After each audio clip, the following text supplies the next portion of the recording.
You said about how we met. She and I met real quickly. Justin Baldoni's met her first at a club. She was dancing, salsa dancing, professional dancer. He then was like captivated by her person. They ended up talking. It wasn't a hit on. They went out to coffee. And then Justin basically, instead of saying, "Hey, what's your number? Let's hang out," it was more like, "Hey, I've got a group of people that are getting together talking about elevated concepts, spirituality, how to be better, how to serve humanity. There's a group of women that are talking about this kind of thing. Would you be interested?" And whoa, who are you? Mhm. Like, you're not trying to like, what are you? Yeah. Then she started coming around, and then she and I met shortly after. I like to tell the story that she hit on me, but she didn't. That she cornered me and was like, "Please take me out, take me out, take me out." And I was like, "No, Please, no, no, please. no." That didn't happen. Fast forward, we're becoming friends. We're doing these exercises where you kind of like look in each other's eyes for like as long as you can without blinking, and like, we're gonna Mhm. go whatever all that stuff. And we are partnered up to. And in that moment, she likes to say that she saw me fall in love with her. For real. No. I saw it, Yeah, and I was like, "Oh I my didn't. god." But I could see that we had a thing.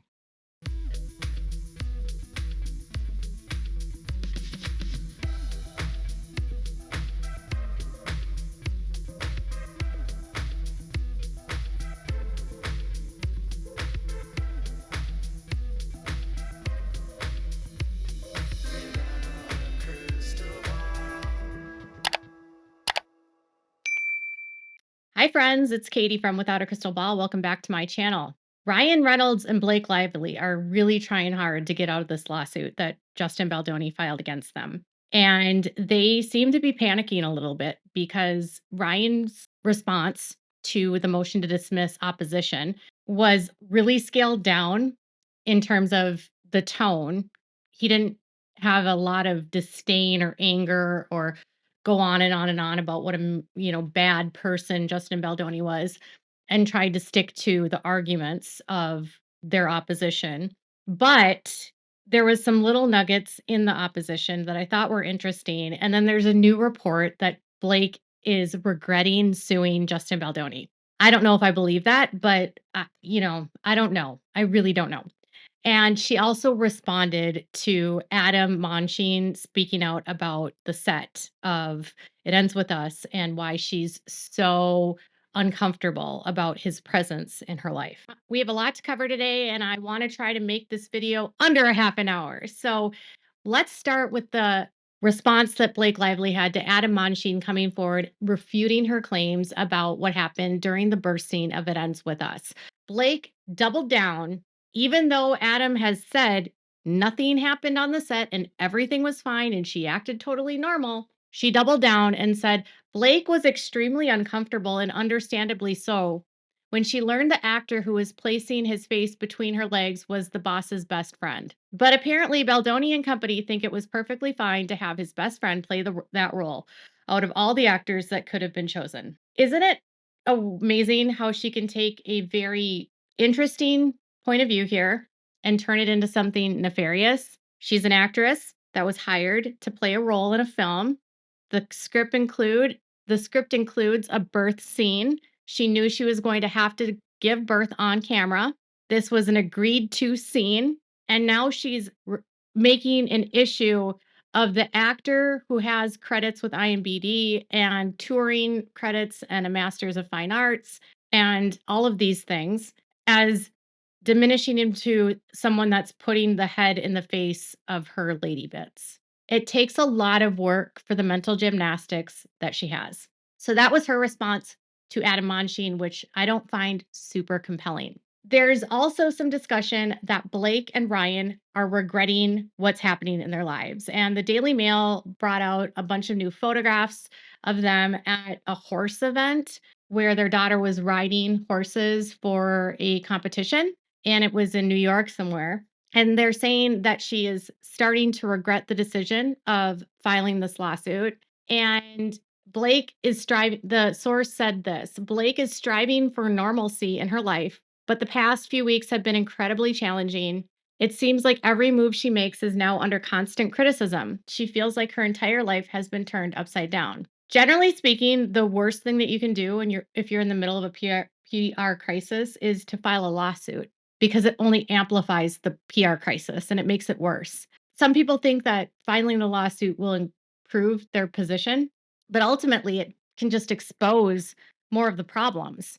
And if the lawsuit seems to not match what happened and the public remembers what happened, I don't think the public's going to be on her side. It has nothing to do with not believing women. It has to do with the way that the public experienced what happened to begin with and being smart enough to understand that her using this legal filing is a way to regain her reputation. And it's not working.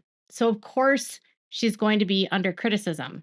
So, apparently, because she caused the issue at the donut shop, she's now being extremely mindful of her actions, fearing that people will turn them into something negative. And another insider says that they miss their glory days, like they just want their life to go back to normal. It says, as the lawsuit rages on, Blake and Ryan have been trying to think about getting back some of their life they had before the allegations took over their world. Ryan was on a tremendous high with the success of his 2024 movie Deadpool, and Blake was living a pretty wonderful life herself. Whether it is found that they are in the right or not in the fight with Baldoni, this will have repercussions for years to come. As for friendships like Swift's, now lost, she's hoping for a revival of days past. She's actively tried to reconnect with friends who have been caught in the crosshairs of all of this as she's trying to get back to a sense of normalcy within all the madness. Most lawyers and most PR companies and agents will tell you that the worst thing that you can do in a PR crisis is file a lawsuit because it only exacerbates issues. This is why this lawsuit not, doesn't isn't going to make things more normal. It was a reactionary way for them to try to reclaim their reputation. And now, because they're under a microscope and people can look at them and see what's going on behind the scenes, now they're regretting their actions and they want things to go back to the way it was. But it sounds like, if we're going to be completely honest, their actions were the reason why they got here today. So you can choose every day how you treat people and how you act and what you value and how you treat your business relationships. And you can be ethical or not ethical. You can be kind or not kind. And you can really honestly make a decision to be a good person or to just be a crappy person. And for whatever reason, we don't know what her motive was. She and Ryan made the decision that they were going to use this film so that they could become like the next Demi Moore and Bruce Willis and be have two films that are like number 1 or number 2, which is what they achieved with this, that both of them would have producer credits on the films. They could become like Hollywood's next power couple. I think that's honestly what they were going for. I think she also had a lot of competition with Scarlett Johansson because she was directing with doing her directorial debut on a documentary with Wayfair.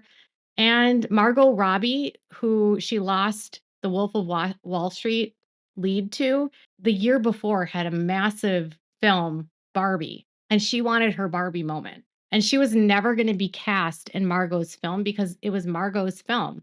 And Margot and Blake don't get along. And so I think she wanted her own Barbie moment. I think she still in some ways competes with Margot. But long story short, it's only their actions and their actions alone that got them there. And the only regret should be how they chose to treat people along the way. And it's conflicting to say that her relationship with Swift is now lost in one sentence, and then in another sentence say that they've made up and everything is fine. If Taylor Swift has a good PR team, the last thing they would let her do is be associated with Blake right now. Anyone that associates with Blake in Hollywood is going to feel the burn. And when someone gets so much negative press like she's getting, the brands that people are, the actors and actresses are all brands, by the way, they're selling themselves. They don't want to be tied to controversy. And if their friend is in the middle of a controversy that they can't get away from, they're not going to be there for them. And how many friends of hers have you seen rally around her? None. It's very telling to me that Taylor Swift stuck up for Kesha when Kesha made claims against her producer, which were related to sexual harassment and assault. But Taylor's nowhere to be seen when it comes to this case. And the only friends that have really spoken out are the girls from the Sisterhood of the Traveling Pants. And that's iffy at best because it's not like she's best friends with any of them. All the people that were supporting her have retreated. as more comes out. And no one in Hollywood wants to be involved in something like this. They don't want to lose their careers and be deemed unmarketable. They don't want to lose their opportunities to work with people. And then studios, as they learn more about what happened behind the scenes, I would assume, I don't work in Hollywood, but I would assume that if the allegation is that if you hire her, she might try to steal your production and be really hard to manage on the set and demanding and cause delays and budget problems and threats of not promoting and not doing her contractually obligated work, other studios and directors are going to see that and have their own questions. It's going to turn some people off, quite frankly. So the could she still turn it around? I mean, maybe, but it's not going to happen by the way that they keep fighting. And they want to get out of the lawsuits that Justin filed against them. Ryan's team filed a response, which I thought was comical and made no sense. And they're doing the best they can. But what I thought the most interesting about Ryan's response to the motion to dismiss opposition was that he really laid off the sexual predator comments. And he's instead trying to just, gaslight and deflect to different arguments as a proof of why the case should be dismissed. I don't believe that any of his arguments are going to work to have the case thrown out. I just don't see it working. But do you remember how last week I said that in his motion to dismiss, he said that they failed to say who he said the comments to, when it was said, the date of time it was said, and they failed. And so then I said it was almost like he was baiting them to identify who it was that he said it to. Well, then in a footnote, he responds to that. So they responded by saying it was Danny Greenberg, it was on a phone call, it happened on this date. Well, here's in his footnote, it says the opposition brief claims that Mr. Reynolds allegedly a statement to Danny Greenberg on a phone call, but the FAC does not mention any such call or even mention Mr. Greenberg at all. And even the cited portion of the narrative in Exhibit A fails to mention Mr. Greenberg's name, where Mr. Greenberg was located during the phone call. The Wayfair parties do not allege the location of any alleged unspecified statements made by Mr. Reynolds to the New York Times, both New York residents. Do you see? So he said, "You need to tell me who it is," and then they tell them, and then he says, "Yeah, but you didn't put it in your first amended complaint." It's just a way for him to bait them so that a responding argument that has nothing to do with the argument at hand. I don't believe he's the one writing this at all. I think that the gaslighting is just because they're trying to win a fight, but it's definitely coming off very gaslighty to me in that respect. Like, you said you didn't have a source, then they identify the source, and then he comes back and says, "Well, now that you identified him, your First Amendment complaint doesn't say that." He's also he continues to argue that, they haven't pled that the statement that he made. He's now saying that he didn't defame 6 of the 7 parties in this. He's really backing off the predator statements, whereas he spent like 5 pages on his first motion to dismiss. Now he just says that they're an unactionable opinion, and he won't say sexual predator anymore. He's just saying the predator statements constitute protected opinion under the governing law in this circuit. They argue the context demonstrates that the statements implied undisclosed facts and are made in an effort to force WME to drop Baldoni, but neither the opposition nor the FAC identifies which undisclosed facts may have been implied. I believe that Baldoni and Wayfair have pled enough information because a complaint does not have to include all of the information. The complaint doesn't need to identify everything. It's a notice for suing. It just has to identify enough within the framework in order to move forward. And I think right now what's happening is they don't I don't think they believe they're going to win the dismissal. And I just think they have to kind of put something together to try to get this last impression with the judge, because they'll have 2 from Ryan's side and 1 from Baldoni's side. There's a part in here that is beyond confusing, and the writing is so terrible. Listen to this. The Wayfair parties also argue that Mr. Reynolds got hold of communications between the Wayfair parties from Stephanie Jones that disproved the claims the Wayfair parties had orchestrated a smear campaign. but that claim is nonsensical. For starters, the FAC does not allege anywhere that Mr. Reynolds had access to any such materials at the time his alleged statements were made. And in any event, the conclusory assertion that these materials disproved any smear campaign is directly contradicted by the communications. They took two completely different parts of the FAC and they're like trying to combine them into one argument, and it makes no sense. They never said that Reynolds had access to the Stephanie Jones information until after he had the comments about being a sexual predator. And they didn't start talking about a smear campaign, right?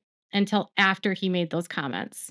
And Ryan and Blake didn't start accusing them of smear campaign until August. So of course he wouldn't have had those communications. And that's just really sloppy of them to put this and combine them together because they're two separate parts of the FAC.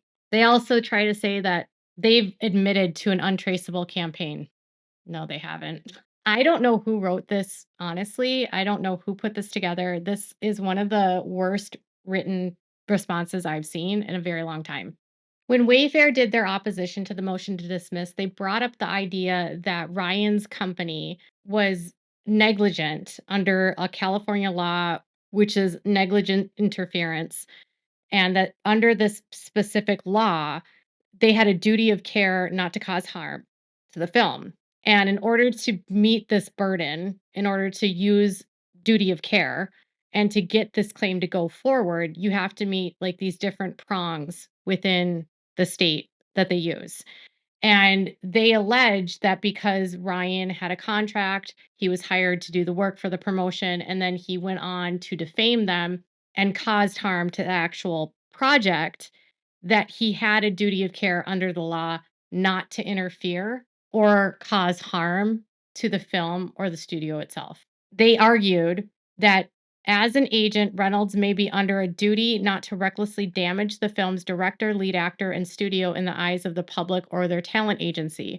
Under California law, a duty of care may arise through statute or by contract, or may be premised upon the general character of the activity in which the defendant engaged. They go through these different prongs that he has to meet, and they say that because a duty of care may arise here, at a minimum, Wayfair parties should be permitted an opportunity to replead the existence of a duty of care. So they are talking about how they're going to, and they would like to, if they need to, do an amended complaint and add maximum effort to the lawsuit. That's what they were saying. We're going to add them under this specific law because we had this contract. Okay. I don't know if it would be successful, but he wants that thrown out. And he literally says that with respect to this, expressly concede that California law does require a plaintiff to plead a duty of care, and the FAC does not directly address this legal issue. The Wayfair parties speculate that a contract between Mr. Reynolds' company and an unspecified Wayfair party may have created such a duty, but they refuse to say anything about the contract, which they possess, beyond their abstract speculation. This concession alone warrants dismissal with prejudice. That's him saying, I don't want my company involved in this. And he's also baiting them by saying they brought up this contract, but they didn't show the contract. They weren't under any obligation to show a contract. They were simply stating that he had a contract and that if they were given an opportunity to replead and amend their complaint, they would add maximum effort under this and file it under this tort because of his duty not to harm the film, the director, the studio, and the actor involved. And Ryan doesn't want his marketing company brought into this. So far, he's been able to try to skate away from all of it and saying, you don't have a contract, you don't know anything, you don't do this, you don't do that. Like, I'm just some guy out here doing nothing. I'm just the supportive husband. But if there's a contract that exists and he does have a duty of care, it's a tort they can bring against him. Because if you have a contract and you're being paid to do a service and then you in that service cause damage to the people that you're servicing, that's a problem. Federal court and federal judges don't like to throw out cases at this stage that have legitimate claims.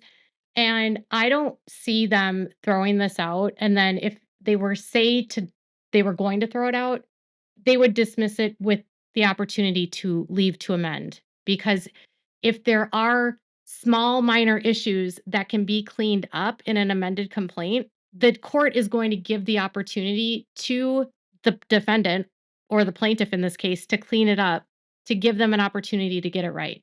And they generally will allow that in cases like this. And Judge Lehman has already shown that he will do this. In fact, when he denied Leslie Sloan's request for a stay on discovery, he cited a case where he denied a motion to dismiss for one party, but accepted it, denied it for one, but then said it was granted for another. But for the party that he granted it to, he gave them a leave to amend to fix the deficiencies in the complaint. And when I saw that, my gut said the whole time that he's going to give them an opportunity to amend, to clean up the deficiencies that are in that are in his pleadings. And honestly, they've done all the responses now. Well, he's responded to every one of them. Blake is gonna file her motion and her response this week as well. So once all of them have come in, the judge will have them all, and then the judge can make a decision, or he can just tell Wayfair, "You need to amend your complaint." And I think that's what's gonna happen. Honestly, I don't they're not gonna throw it out. That's my opinion. There's way too many issues here that to throw out over this at so early in the game. And that's why Ryan's like, you need to get rid of this without prejudice, and you need to deny his leave to amend. It's ridiculous because they're saying that he hasn't filed a motion to leave to amend. They don't need to file a motion to leave to amend. They can put that in their opposition to a motion to dismiss and request that if they deny it, they're given leave to amend. So, long story short, they are panicking, they are freaking out. And I think all of this should tell people that when you're in the middle of a PR crisis and it's your behavior that caused the crisis, the worst thing that you could do to your reputation would be to sue someone, especially if there's another side that has documents, evidence, emails, video, and there's a lot of people that you're suing on that other side that in concert will work together. Why would you even go up against that other than for PR moves? And then now that the PR isn't working, now we're regretting it and we just want things to go back to the way it was. And it kind of makes me think that, maybe they were feeling so untouchable and they had gotten away with doing this to so many other people. They never expected Justin to fight back. And I think maybe they thought that filing the lawsuit would get a settlement. It would like force a settlement. But they aren't getting him to bend. They're not getting him to like move. They're not getting what they want out of him. They're not getting the outcome they desired. And the longer this goes on, the worse it's getting for them. And you can't go back in time and say, just kidding, I want to go back to the way it was. It was a culmination of all of these years of unwavering power and abusive behavior on set and towards people that they believe they could bully that got them to where they are today. And the fact that they have a source saying whether they prevail or not makes me feel like they know that there's a chance they could lose. All of this is just the worst case of bad publicity, bad PR companies, and just huge egos creating a crap storm and trying to destroy people for the sake of power and influence. It's gross. So the panic continues. Do you think they will pull the plug at some point? Do you think they'll want to settle? Do you think Justin would even be willing to settle at this point? What are your thoughts? Tell me in the comments below. Make sure to give this video a thumbs up. Please make sure to subscribe to my channel if you haven't subscribed and click the bell so you never miss a video. Thanks so much for watching. Bye, guys.